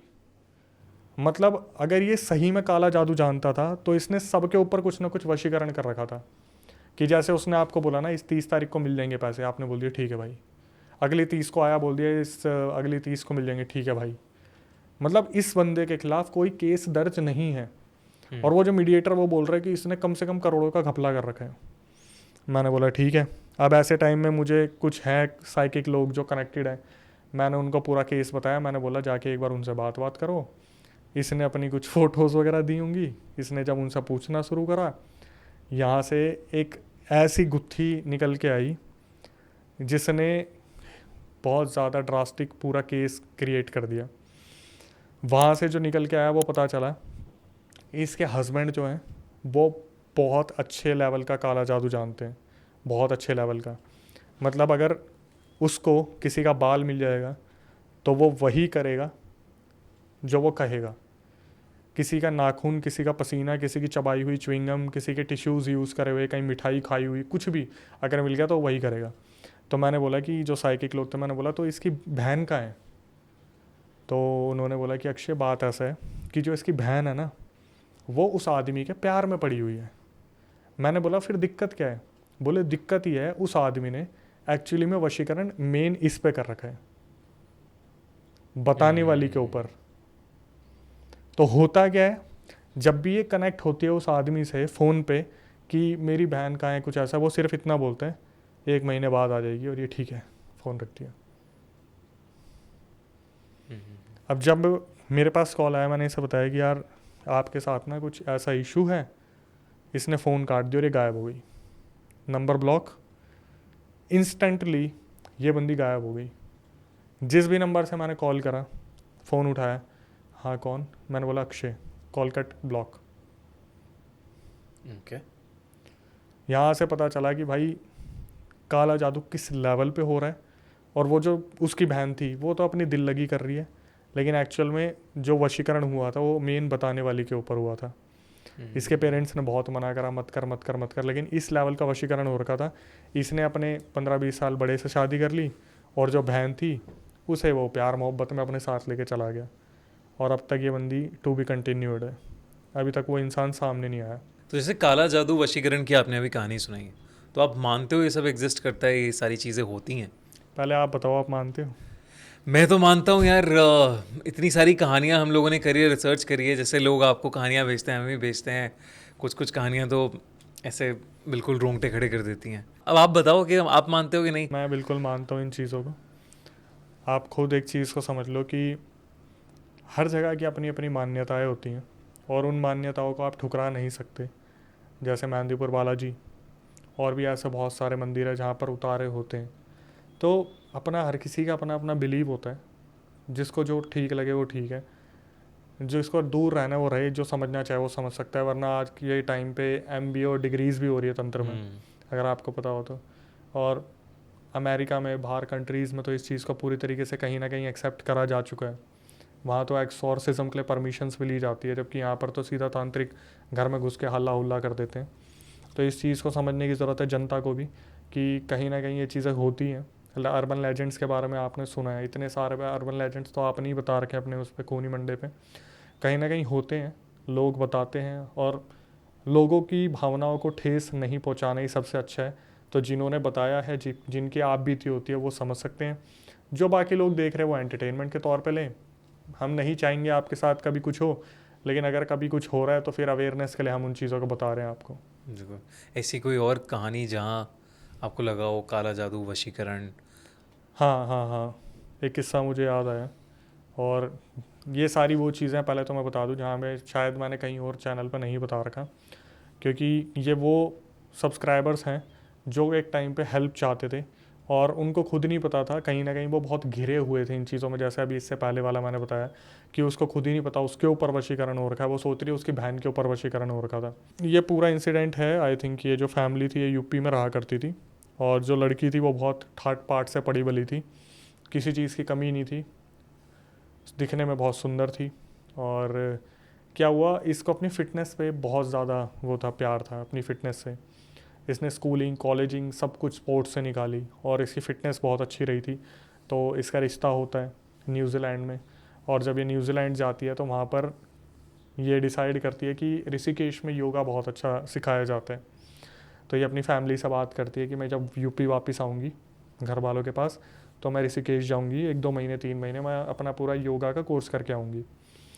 तो ऐसा ही हुआ, ये न्यूजीलैंड से आती है, अपनी फ़्लाइट पकड़ के घर पहुँचती है, घर पे अपनी सारी पैकिंग करती है। इसने ऋषिकेश में पूरा योगा का कोर्स वगैरह सब कुछ पता कर रखा था। ये वहाँ से अपना जो भी है ट्रांसपोर्टेशन पकड़ती है, और आई थिंक उसके हस्बैंड भी आए थे इंडिया में कुछ टाइम। तो इसके हस्बैंड उसे ऋषिकेश के जो पूरा था वहाँ पर योगा सेंटर में फ़ीस सबमिट करते हैं, रोकते हैं, सब कुछ होता है।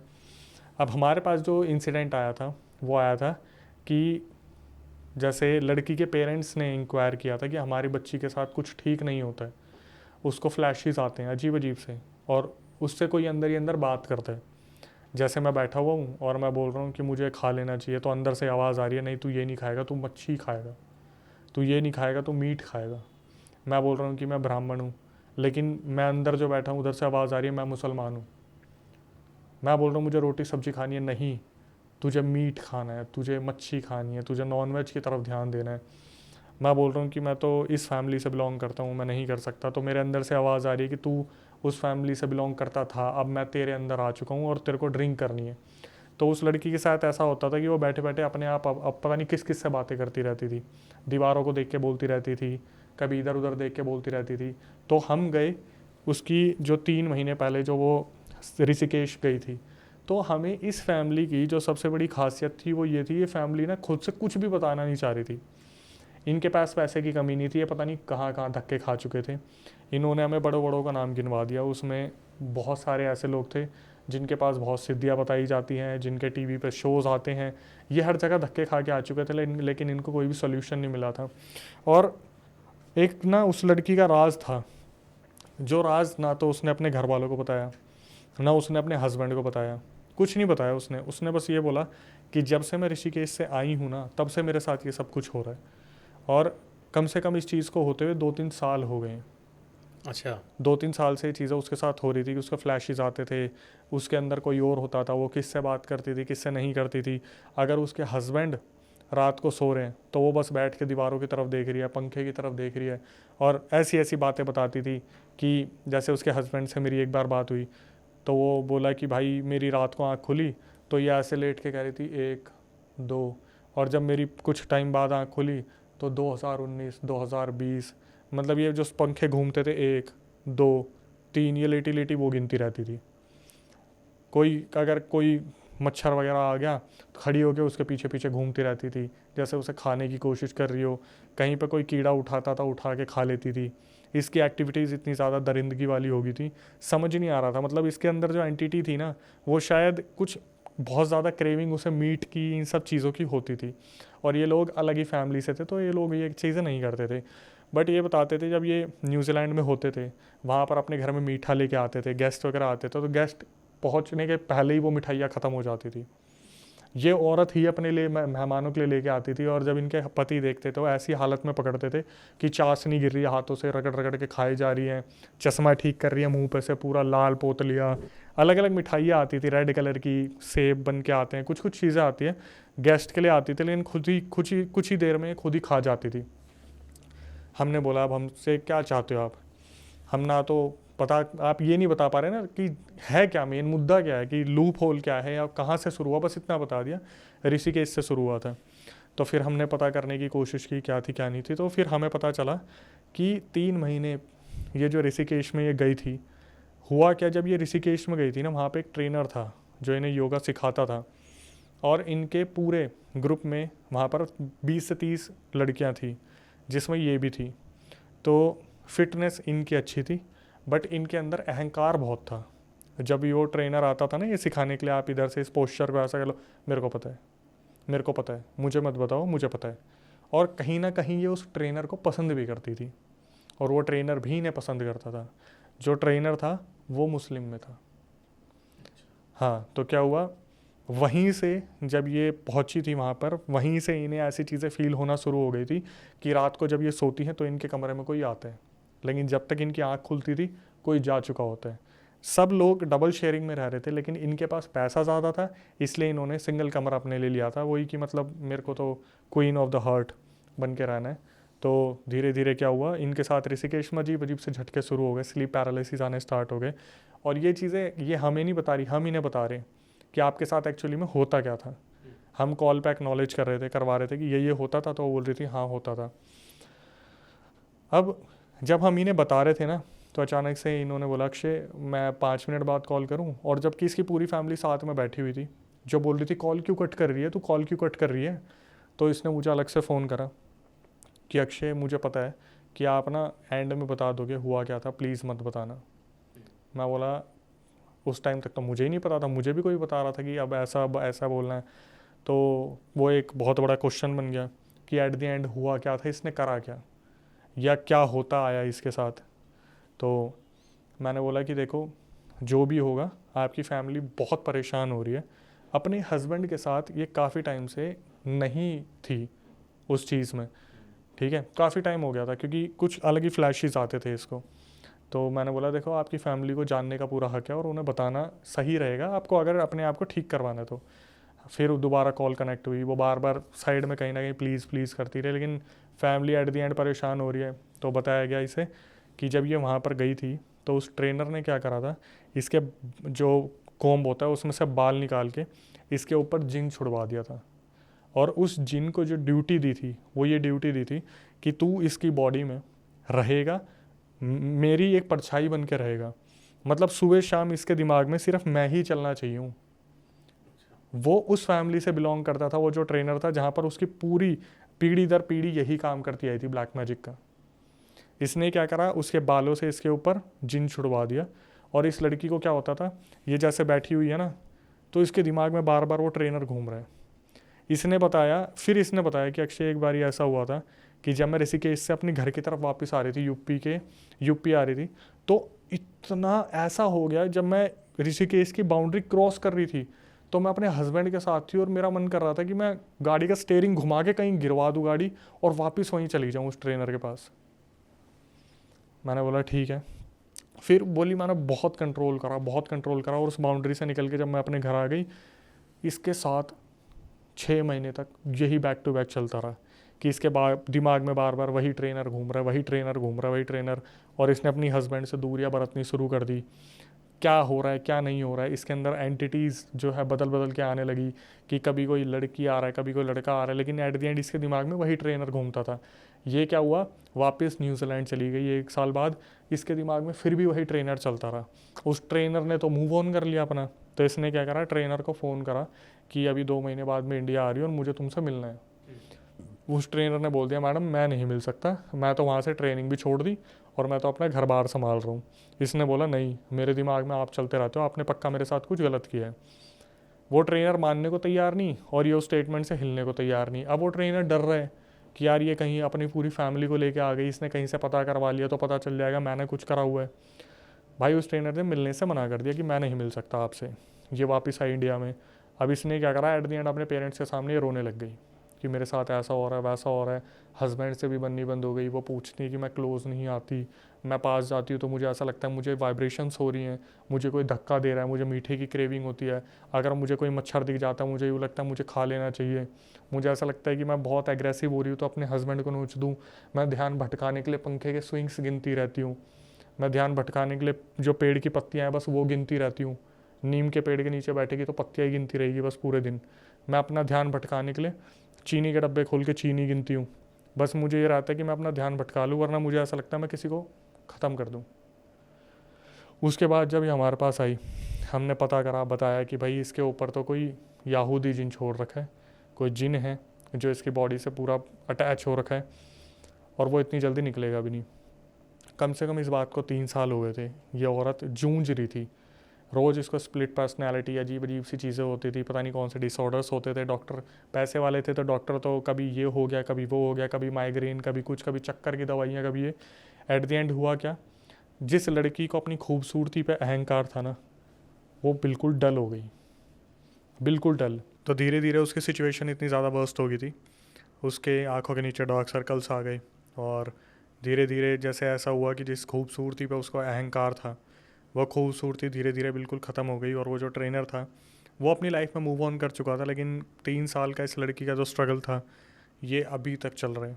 ऐसा नहीं है कि ये उस चीज़ से बाहर आ गई है, क्योंकि इस चीज़ के जब भी सॉल्यूशन की बात आती है तो उनके दिमाग में एक ही चीज़ आ रखी है कि जब वो बड़े बड़े सिद्ध लोगों के पास जा चुके हैं तो छोटे मोटे से क्या ही होगा। लेकिन ये नहीं पता कभी कभी छोटे मोटे जो होते हैं वो जो पहाड़ों में बैठ के प्रतीक्षा कर रहे होते हैं इतने टाइम से, अपनी लगे होते हैं पूजा पाठ में, वही कहीं ना कहीं आपको इन चीज़ों से मुक्त कर देते हैं। तो उन्होंने बोला कि नहीं, हम और भी अपनी बच्ची को कहीं अच्छी जगह दिखाएंगे। ये सारी चीज़ें तो सामने आ गई, लेकिन फिर भी हम देखते कि क्या हम उसके लिए बेस्ट कर सकते हैं।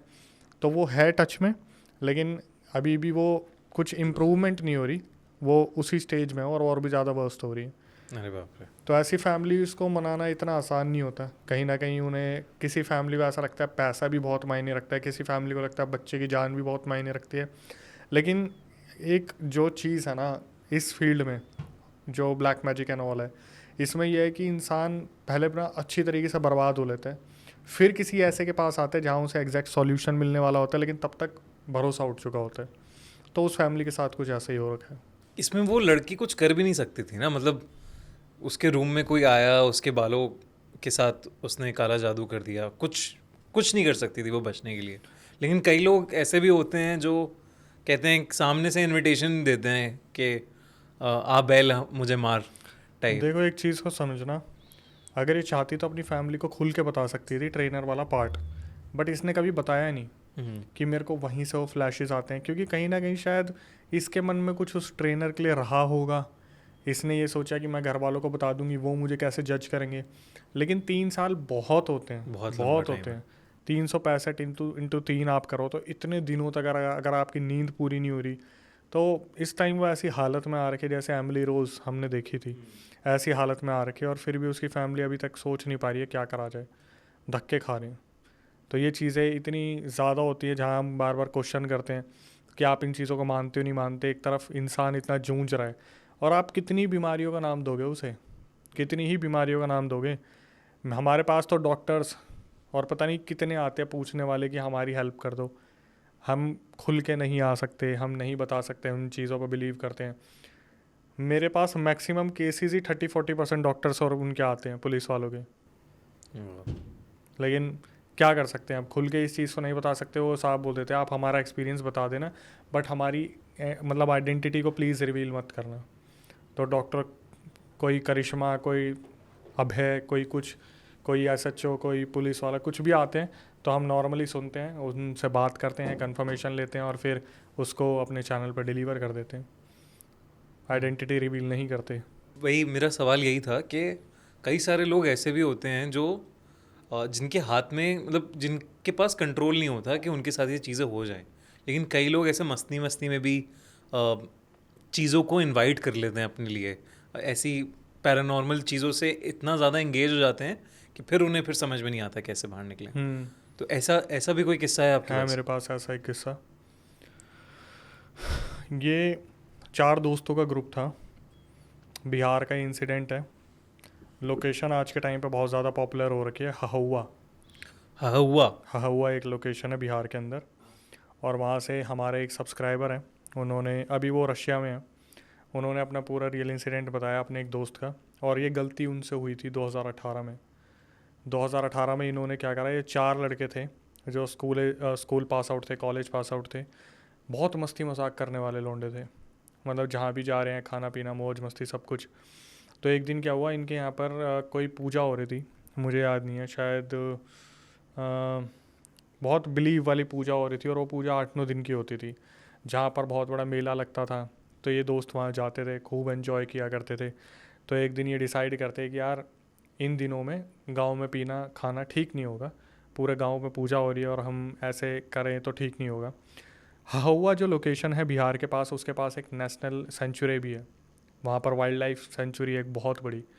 तो इन लोगों ने डिसाइड करा कि हम हहुआ जो लोकेशन है वहाँ जाके खाएंगे पिएंगे। और वहाँ पर क्या होता है, वो ऑलरेडी लोकेशन हॉन्टेड है। मैंने काफ़ी बिहार के लोगों से बात करी है, तो उन्होंने बताया हहुआ जो लोकेशन है उसकी बहुत मान्यताएं हैं कि वहाँ पर अगर कोई इंसान रात को रुकता है तो उसका पागल होना या उसका ख़त्म होना बहुत आसान बात, मतलब आम बात है। तो इसने बताया कि हम चारों ने डिसाइड करा कि हम लोग वहाँ पर जाएंगे और खाएंगे पिएंगे एंजॉय करेंगे, और जितनी जल्दी हो सकता है वहाँ से निकल जाएंगे। तो ये चारों वहाँ पे पहुँचते हैं। बताने वाले ने बताया कि अक्षय भाई, हमने एक अड्डा बनाया, चटाई वटाई बिछाई, जैसे गाँव का माहौल होता है, हमने अपना नॉनवेज वगैरह निकाला, ड्रिंक वगैरह करना स्टार्ट की। तो इनमें एक दोस्त था जिसको बहुत ज़्यादा चढ़ गई थी। बताने वाला होश में था, 2 बाइक पे 4 लड़के वहाँ पहुँचे थे। तो बताने वाले ने बताया कि जब हम वापस जाने लगे तो हमने पीछे मुड़ के देखा तो वहाँ पर आग लगी हुई थी, और उसके साइड में कुछ औरतें डांस कर रही थी, उनके हाथ में बच्चा भी था। 4-5 औरतें थी, कुछ बुज़ुर्ग थी, कुछ जवान थी, कुछ हम उम्र थी, कुछ अच्छी थी, कुछ ज़्यादा बुज़ुर्ग थी। जिसने सबसे ज़्यादा ड्रिंक कर रखी थी उसने एकदम से पीछे मुड़ के देखा और आवाज़ मारी उसी लैंग्वेज में, पता नहीं कुछ लैंग्वेज थी कि हम मज़ा दे देंगे तुमको, ऐसे करके कुछ बोला। तो उसे नहीं होश था कि वो किससे बात कर रहा है। तो बताने वाले ने बताया कि देखा तो हमने भी था, लेकिन जिसने सबसे ज़्यादा ड्रिंक कर रखी थी उसने पलट के एकदम से देखा और ऐसे बोला कि वहाँ तुम क्या कर रही हो, हमारे साथ चलो, हम तुमको पूरा मजा देंगे। अब जो बताने वाला है उसने इस चीज़ को रियलाइज़ कर लिया कि इसने कुछ तो गलती कर दी। अब जिसको बोला था वो अच्छी खासी दिखने में थी अकॉर्डिंग टू बताने वाले के। उस एंटिटी या फिर वो जो लड़की थी उसने भी वो जो बोलने वाला था उसको देख लिया था। ठीक है, यहाँ से बात आई गई होगी। ये अपनी बाइक पे बैठे और अपने घर आ रहे थे, तो पूरे रास्ते वो लड़का यही बोल रहा कि तुम लोग पागल हो, वहाँ पर इतनी अच्छी लड़कियाँ थी, चलते उनसे बात करते। और बताने वाले के दिमाग में ये चल रहा है उनके हाथ में बच्चे क्या कर रहे थे, इतनी रात को वो इस अवस्था में वहाँ कर क्या रही थी, वहाँ कोई रिचुअल तो नहीं चल रहा था। लेकिन जो बंदा था जिसने उनको छेड़ा था उसके दिमाग में सारी ऊट पटांग की बातें चल रही थी। अब उस उम्र में क्या ही हो सकता है आप जानते हो। तो ये अपने घर आते हैं और अगले दिन इनका मिलना नहीं होता, काफ़ी लेट नाइट पहुँचे थे, ड्रिंक ज़्यादा कर रखी थी तो ये उठे भी लेट। उस दिन क्या हुआ, ये 3 दोस्त तो मिले लेकिन वो चौथा दोस्त इनसे मिलना थोड़ा बंद हो गया। वो 3 दिन बाद मिला, जिसने छेड़ा था वो आके बोलता है कि यार मेरे को ना अजीब अजीब से सपने आ रहे हैं, मुझे स्लीप पैरालिसिस होने लग रहा है, मुझे ऐसा लग रहा है जैसे रात को मेरे शरीर पे कोई आके बैठ जाता है। तो बताने वाले ने पूछा कि क्या हो रहा है तेरे साथ। बोला यार जब से मैं उस लोकेशन से आया हूँ ना तब से मेरे साथ कुछ अजीब अजीब सा हो रहा है। तो इसने बोला कि ऐसा क्या दिक्कत हो रही है तेरे को। बोला भाई, इसने खुल के नहीं बताया, बस बोला यार वो जो औरत है ना वो मुझे दिखती है, वो रात को मुझसे मिलने आती है। तो इस बात को भी आए गए हो गए। कुछ टाइम और बीता, 15 दिन बीते। 15 दिन बाद क्या हुआ ना, ये जो लड़का है ये खुश रहने लगा जो जिसने छेड़ा था। तो बताने वाले ने बताया कि अक्षय भाई 1-2 दिन तो वो परेशान रहा, 15 दिन 20 दिन बाद ये खुश होने लगा कि जैसे इसकी लाइफ में सब कुछ इसे मिल गया हो, इसकी कोई दिक्कत ही नहीं है, ये है वो है, सब कुछ बढ़िया। मैंने पूछा कि क्या हुआ, तो उसने बताया टेलर ने कि भाई एक्चुअली में होता क्या था ना, इसके सपने में वो आती थी और इनके बीच में कोई ना कोई इंटीमेट वाली चीज़ें होती थी और ये इस चीज़ से बहुत खुश होता था कि मेरे को कोई पार्टनर मिल गया जिसका ना तो मुझे खर्चा उठाना, ना ऐसा करना ना वैसा करना, और मैं खुश हूँ। तो ये चीज़ें बढ़ने लगी। इन चीज़ों को होते होते 15 दिन हो गए, 20 दिन हो गए, 1 महीना, 2 महीना, 3 महीना। 3 महीने बाद क्या हुआ, वो जो लड़का था जो जिसने छेड़ा था वो वीक होने लगा, इंटरनली उसका वेट गिरने लग गया, बहुत ज़्यादा वीक होने लग गया। तो ये जब भी दोस्त मिलते थे अक्सर ये लड़का नहीं मिलता था जिसने छेड़ा था, और बाद में जब भी ये मिलता था तो एक तरफा ये खुश है लेकिन दूसरा तरफा सब बोल रहे कि भाई तेरा वजन गिर रहा है, तू कर क्या रहा है। कुछ नहीं, सब बढ़िया है, अपना खा रहा हूँ, पी रहा हूँ, घूम रहा हूँ, बढ़िया अपने पढ़ रहा हूँ, ये है वो है, सब सही चल रहा है, मज़े में, अपनी लैंग्वेज में वही मज़ा, ज़िंदगी मज़ा है। तो बताने वाले ने बताया धीरे धीरे सिचुएशन और भी ज़्यादा वर्स्ट होने लगी। एग्जैक्ट 5 महीने तक ये सब कुछ उनके बीच में चला। 5 महीने बाद वो जो लड़का था जिसके साथ ये सब कुछ चीज़ें हो रही थी वो हो गया परेशान, क्योंकि एक लेवल पे ही आप चीज़ें कर सकते हो, ये नहीं आपने धूम मचा रखी है। ठीक है, तो इसने क्या हुआ, इसने लड़के ने परेशान होकर अपने घर वालों को बताया कि ऐसे ऐसे जो है मैं रात को सोता हूँ, कोई आता है और कुछ ऐसा होता है जिसकी वजह से वो बार बार मुझे और ज़्यादा प्रेशराइज़ करती है कि आजकल आजकल आजकल ऐसे। तो इसने दोस्तों को भी बताया, तो दोस्तों ने उस चीज़ को पहले तो सीरियसली नहीं लिया, लेकिन कहीं ना कहीं जो बताने वाला है वो थोड़ा समझदार था, उसने इस चीज़ पर ध्यान दिया कि क्या हो रहा है इसकी ज़िंदगी में, क्या चल रहा है और किस लेवल पे चीज़ें चल रही हैं। और ये लड़का इतना परेशान रहने लगा, वेट गिरना शुरू हो गया। इसने क्या करा, 6 महीने जब बीत गए इस बात को, जिस लड़के के साथ ये सारी हरकतें हो रही थी वो एक दिन इन तीनों से मिलता है और बोलता है कि मुझे पता है मेरा इस दुनिया से जाना तो तय है, लेकिन मैं बस ये जानना चाहूँगा अगर मैं इस दुनिया से चला जाऊँगा कि एक्चुअली में उसके साथ हुआ क्या था। अब हुआ क्या, इसने पूछा कि हो क्या रहा है तेरे साथ एक्चुअली में, तू पूरा बताएगा तेरे को हो क्या रहा है। तो उसने बताया कि अभी 1 हफ़्ते पहले वो जो लड़की थी वो मेरे सपने में आई और उसने बोला कि मैं तेरे बच्चे से प्रेग्नेंट हूँ। ठीक है, तो इसने बोला अच्छा, और बोला भाई कि 2 दिन बाद वो मेरे सपने में आई और उसने दिखाया कि उसका जो नॉर्मल पेट था वो इतना फूला हुआ है। और उसने क्या करा, ये बोला जो औरत थी जो प्रेग्नेंट थी जो उसे दिखी थी वहाँ पर हहुआ में, उसने बोला कि या तो तू इस बच्चे को निकालेगा या मैं इस बच्चे को निकालूंगी। तो उसने सपने में बोला मैं कैसे निकाल दूंगा, मैं मेरे बस की नहीं है। तो इस औरत ने क्या करा, उसके सामने सामने हाथ डाला और बच्चे की टांग पकड़ के उसे खींच के सामने निकाल दिया उसके। अब ये बहुत ज़्यादा घबरा गया और इसने ये डिसाइड कर लिया, इसे पता चल गया था मुझे कोई नहीं बचा सकता, इसने इस चीज़ को एक्सेप्ट कर लिया कि अब मेरा जाना तो तय है। तो इसने उसको बोला कि भाई अगर मैं जाऊँगा ना तो मैं ये ज़रूर पता करूँगा कि एक्चुअली में उसके साथ हुआ क्या था। और एग्जैक्ट 6 महीने जब ये बीते तो अगले महीने उसका देहांत हो गया। जो छेड़ रहा था वो चल बसा इस दुनिया से। उसके पेरेंट्स ने समझ लिया, सोच लिया कि इंटरनली कोई बीमारी होगी, ज़्यादा पैसे नहीं थे, इलाज नहीं करवा पाए, इतनी व्यवस्था नहीं थी वहाँ पर, इतना वक्त नहीं था चीज़ों को बचाने का, कभी खुश रह रहा था, कभी अलग व्यवहार कर रहा था, तो चीज़ें इस तरीके से हो गई। अब हुआ क्या, 7 महीने के बाद अचानक से उस गाँव में 6 महीने का बच्चा जिसने जन्म लिया था, 6 महीने बाद वो बच्चा पोजेस हो जाता है। 6 महीने का बच्चा, और 6 महीने के बच्चे के अंदर वो जो मरा था, जो गुजर गया था, उसकी स्पिरिट आई थी बताने के लिए सब कुछ, कि एक्चुअली में उस लड़की के साथ क्या हुआ था। जो बोल रहा था ना मैं ये जानना चाहूँगा, वो 6 महीने के बच्चे के अंदर आया, और वो 6 महीने का बच्चा जो उआ उआ रोने के अलावा कुछ नहीं कर सकता, वो बोलने लगा। और अचानक से वो बोल के एक लड़के की, आदमी की आवाज़ में बताता, लेटा लेटा वहाँ पर पूरा 6 महीने का बच्चा। 6 महीने का बच्चा, पूरा गांव इकट्ठा हो गया था। 6 महीने के बच्चे के मुंह से आवाज़ आती कि मैं वही हूँ जो गुजरा था, और मैंने बोला था ना कि मैं पता करूँगा कि क्या हुआ था उसके साथ, मैं पता करके आया हूँ बताने के लिए कि वो उसके साथ हुआ क्या था, और ऐसी ऐसी औरतों के साथ होता क्या है जो हवा में ऐसे दिखती हैं। तो जब उससे पूछा गया कि क्या हुआ था, तो उसने बताया कि ये जो औरत थी, आज से 30 साल पहले हमारे गाँव से इतनी दूर उसका घर हुआ करता था, एक आदमी उसे शादी करके लाया, उसे प्रेग्नेंट कर दिया, और जो सासू माँ थी वो बहुत क्रूल थी, लालची थी, वो बार बार बोलती अपने बाप से दहेज मंगवा। लड़की गरीब थी, लड़की बोलती कि मेरे पास पैसा नहीं है।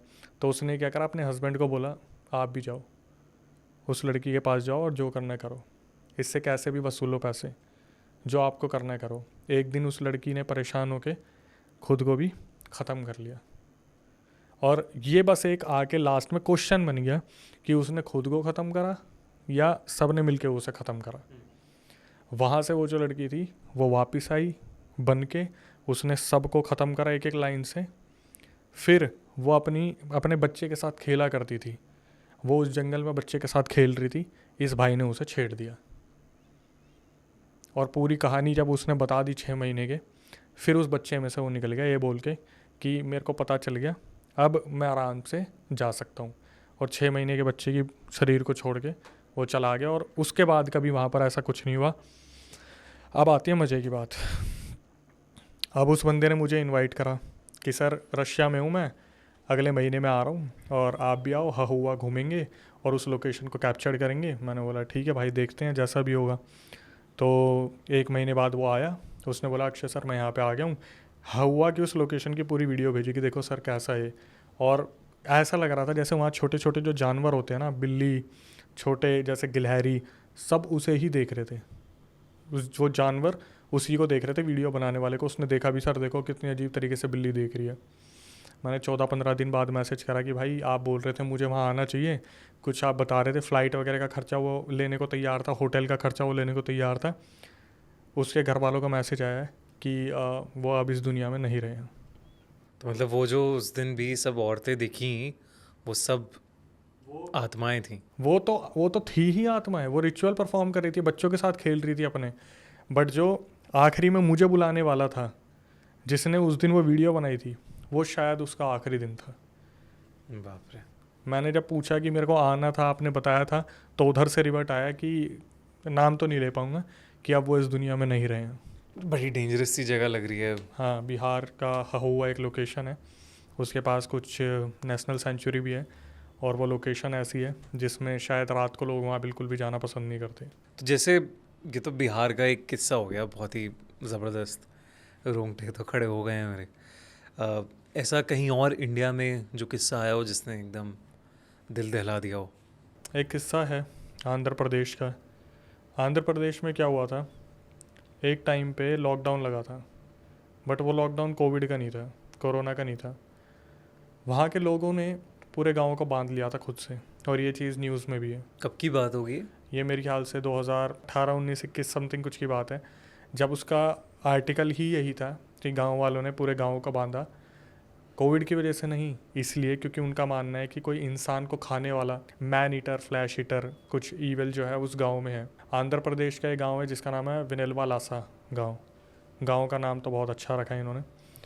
अब विनेलवा लासा गांव है जहां पर बताया जाता है कि इस गांव में हुआ क्या था। गांव बहुत बड़ा नहीं है, बहुत ज़्यादा डेवलप्ड नहीं है। आंध्र प्रदेश में झोपड़ियाँ हैं कुछ अंदर जाके। इस गांव में होता क्या था, जब रात के दौरान कोई इंसान जाया करता था घूमने के लिए या फिर किसी काम के लिए, जंगल में से लकड़ियाँ लेने के लिए, तो वो वापस नहीं आता था। इस गांव में ऐसा हुआ, बैक टू बैक इंसान गायब होने लगे। पहले एक हुआ, फिर 2, फिर 3, फिर 4। फिर इस गांव में इस चीज़ का अंदाज़ा लगा लिया गया कि भाई इस गांव में कुछ ना कुछ तो प्रॉब्लम है। मतलब कुछ लोगों ने कुछ ऐसी आत्माओं को देखा, कुछ ऐसे प्रेतों को देखा जो आदमियों को खींच के ले जाते अपने साथ। लोगों ने एक डिसीज़न लिया कि हम अपने गांव को लॉकडाउन कर लेंगे। और ये पहला ऐसा गांव था इंडिया का जो सरकार के अगेंस्ट चला गया था।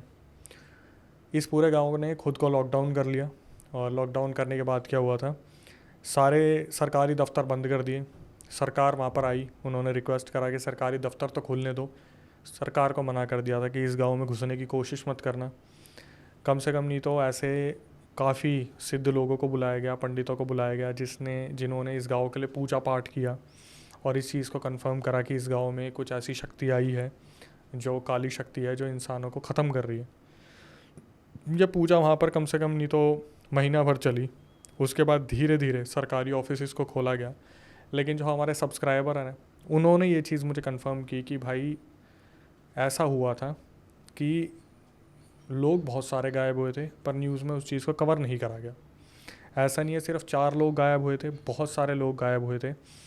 जानवर भी ऐसे बहुत सारे गायब हुए थे जो खेतों में हुआ करते थे, गाय भैंस बकरी बहुत सारे गायब हुए थे। और कुछ कहते हैं कि वहाँ पर कोई अर्बन लेजेंड था, कुछ कहते हैं कोई एलियन एक्टिविटी थी। कुछ लोगों का मानना है कि वो धरती मनहूस है, उस जगह पर कुछ ना कुछ है, कर्स है।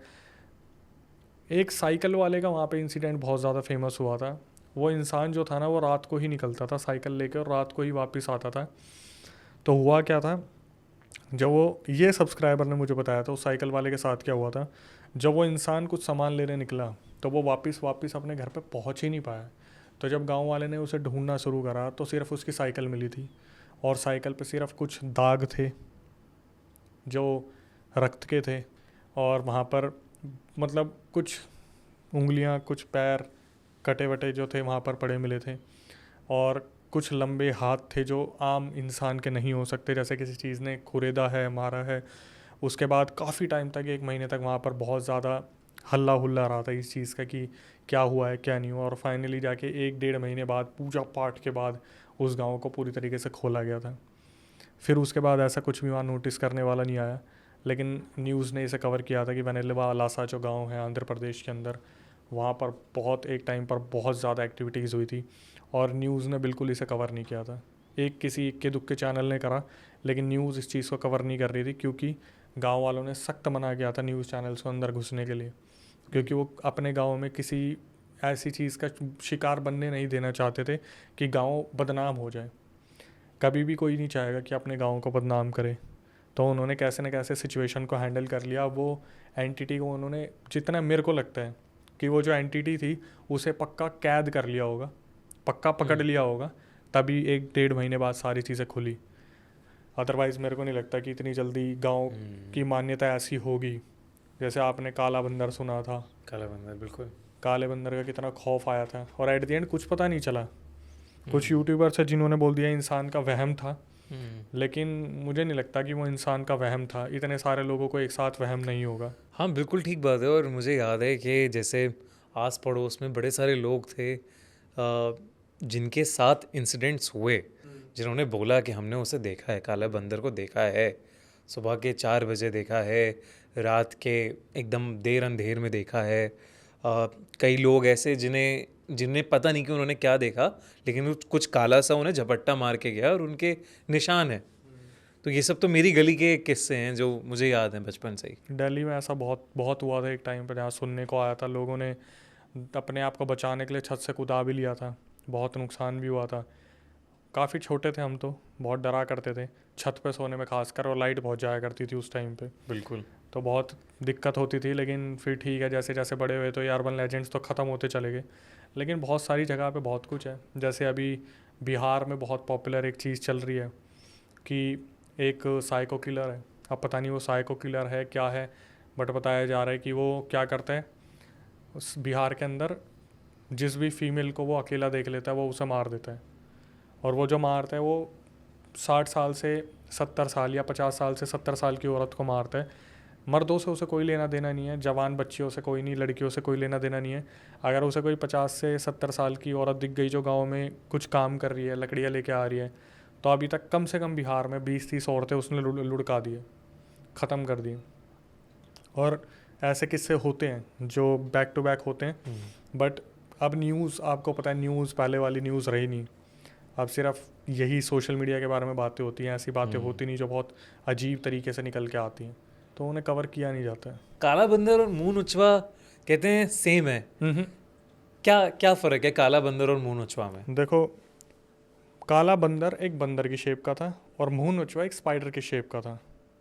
जितना यूपी के लोगों ने उसको डिस्क्राइब किया, 2002-2003 में ये इंसिडेंट बहुत ज़्यादा पॉपुलर हुआ था, जहाँ पर बताते थे और कुछ लोगों ने क्लेम भी किया है कि उन्होंने कोई एक ऐसी एंटिटी को देखा है जिसके 7-8 हाथ पैर हैं और वो चल के आती थी और मुंह नोचवा, मतलब मुंह नोचा जाता था। वो जो एंटिटी थी वो सीधा अटैक किया करती थी, उसका पूरी जो शेप थी वो स्पाइडर की थी। कुछ लोगों ने उसे बिल्कुल इस चीज़ को घोषित कर दिया था कि ये पक्का एलियन एक्टिविटी है। जैसे काला बंदर को बोला गया, वैसे ही मुंह नोचवा को बोला गया। कुछ लोगों ने ये भी फील किया कि जब वो सो रहे थे तो अचानक से ऐसी आवाज़ आती थी जैसे किसी ने जनरेटर को चला दिया। गांव के अंदर बहुत ज़्यादा साउंड हुआ करती थी, बहुत ज़्यादा रोशनी निकला करती थी। कुछ लोगों के साथ तो ऐसा हुआ है कि वो सिर्फ खेत में जा रहे हैं, पीछे से एकदम से आवाज़ आई, उन्होंने पलट के देखा, सीधा मुंह नोच गया, सीधा ऑन द स्पॉट ख़त्म हो गए और उसका कोई इलाज नहीं था। अब ये चीज़ कहीं ना कहीं क्रिमिनल एक्टिविटी में भी आती है कि आपने देखा होगा, अगर किसी लोकेशन को मुझे कोई क्राइम का अड्डा बनाना है तो मैं उसे इस तरीके से पॉपुलर कर दूंगा कि वहाँ कोई आएगा जाएगा नहीं। लेकिन ये इकलौता ऐसा इंसिडेंट था जो खुले में हो रहा था, आप रोक नहीं सकते और दिख नहीं रहा। आप इमेजिन करो कि ऐसा कैसे पॉसिबल हो सकता है कि एक एंटिटी बस रात को दिन में बैठ के वेट कर रही है किसी खंडर के अंदर कि कल रात को मेरे को निकलना है और इतनों को मार के फिर मैं वापस आ जाऊँगा। क्या उसे खुद को डर नहीं होगा इस चीज़ का कि जब मैं पकड़ा जाऊँगा तो कितना कुछ हो सकता है मेरे साथ? और ये सारी चीज़ें रात को ही हुआ करती थी, दिन में कभी कुछ नहीं हुआ। बिहार वाली एक्टिविटीज़ दिन में होती है कि वो औरतें ऐसे निपटी दिखती हैं, बट जो ये मुंह नुचवा वाली एक्टिविटी थी ये सारी ज़्यादातर रात को हुआ करती थी, जहाँ पर ऐसा लगता था कि अचानक से कोई यूएफओ आई है, उसने किसी चीज़ को ड्रॉप करा है, वो इंसानों को अपने साथ खींच के ले जा रही है, वहाँ पर बहुत काटा पीटी हो रही है और फिर ये अलग ही लेवल पे हो रहा था। फिर एक चीज़ जो सबसे ज़्यादा देखने वाली है, जिस तरीके से ये हाइप बन के उड़ी उसी तरीके से ड्रॉप आई कि आज हो रहा है कल एकदम ख़त्म। मतलब एक दिन ऐसा है जहाँ पे खत्म ही हो वो गई। देखते हो ना आप, जैसे कोई ईवल तांत्रिक होता है, कल यहाँ पर वो बैठ के बदला ले रहा था, आज तो वो हुआ ही नहीं। क्या हुआ? कल उसकी बॉडी मिली थी, कल रात को उसका खात्मा हो गया। ऐसे ही मुंह नुचवा का एकदम से ट्रेंड आया गया, काला बंदर का आया था गया, किसी का अचानक से आता और अचानक से जाता है। जैसे कोई एक हिडन सोसाइटी काम कर रही है और उसने एकदम से पत्ता काट दिया कि चलो अब सोसाइटी को पता नहीं चलने देना कि ये कब आया था कब चला गया। जैसे एरिया 51 के बारे में आपने सुना होगा। हाँ, एरिया 51 के बारे में सुना है। उसमें क्या होता है, अचानक से ये आता है यूएफओ गिरा था, ये गिरा था और एरिया रिस्ट्रिक्टेड है, नहीं जा सकते। आप देखना कभी ना इसका ट्रेंड बनता है कि अचानक से एरिया 51 के बारे में सब कुछ एकदम से ट्रेंड में आता है, एकदम से गिर जाता है। मतलब जैसे कोई हिडन सोसाइटी काम कर रही है और एकदम से जो बोलने वाले हैं उनके चैनल पे स्ट्राइक मार दी, कुछ कर दिया और सीधा टॉपिक ख़त्म हो गया। तो अर्बन लेजेंड्स का हमेशा यही हुआ है कि एकदम से बूम आए, काला बंदर और ख़त्म काला बंदर, और छुटिया आई वो काटने वाली चुड़ैल ख़त्म हो गई चुड़ैल। हाँ, ये यार अक्सर ऐसे ही होता है। ऐसे स्त्री में भी ऐसे ही हुआ, नालेबा वाला जो किस्सा है, आता है ट्रेंड आता है फिर एकदम से गायब हो जाता है, किसी को पता ही नहीं चलता। भाई देखो, नालेबा वाला जो सीन है ना, वो तो आज भी वो गाँव है, लेकिन काले बंदर का क्या सीन हुआ, वो जो छुटिया काटने वाली थी उसका क्या सीन हुआ, मुंह नुचवा कहाँ गया, पंडुबा कहाँ गया, ये सारी एंटिटीज़ के अब कोई जिक्र नहीं है। इसलिए इन्हें अर्बन लेजेंड बोला जाता है कि ये तो आए और गए और फिर कभी आएंगे तो देखा जाएगा। लेकिन ये जो कुछ चीज़ें हैं जो छप गई, जैसे भानगढ़, कुलधारा और ये सारी चीज़ें तो आज भी एग्जिस्ट करती हैं। किसी के साथ हो रहा है, किसी के साथ नहीं हो रहा। जिनके साथ हो रहा उनकी सुनते नहीं है जिनके साथ नहीं हो रहा वो जानने को विचलित रहते हैं, तो हम उनके लिए है ही।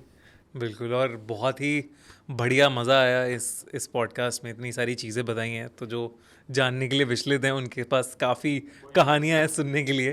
Thank you so much Akshay, आंखों देखी पर आने के लिए। और हाँ, ऐसे आई थिंक 1-2 और पॉडकास्ट हम लोगों को करने पड़ेंगे। काफ़ी सारे किस्से ऐसे भरे हुए हैं अक्षय ने अपने पास जमा करके, है ना। अगर जनता बताए बोलेगी तो हम आएंगे। जनता तो बोलेगी, जनता तो हमारी जनता बड़ी प्यारी है, ऑडियंस बड़ी प्यारी है, उनसे बस हॉरर स्टोरीज हर दिन चाहिए। तो तो फिर हमारे पास आ सकते हैं। फिर हमारे पास बिल्कुल अक्षय का चैनल है, अक्षय वशिष्ठ हॉरर के नाम से आप बिल्कुल जाइए। अक्षय बहुत सारी इंटरेस्टिंग कहानियाँ बताते हैं, अपने सब्सक्राइबर्स से बहुत सारी हॉरर स्टोरीज को वो कवर करते हैं अपने यूट्यूब चैनल पर, इंस्टाग्राम पर भी करते हैं। तो आप ज़रूर उन्हें फॉलो करिए अक्षय को। थैंक यू सो मच भाई। Thank you so much for joining me today. Thanks a lot जी। दोस्तों, अगर आपको ये पॉडकास्ट अच्छा लगा तो हमारे चैनल खूनी मंडे को जल्दी से सब्सक्राइब कर दो और देखो अगले हफ्ते एक बहुत ही थ्रिलिंग पॉडकास्ट।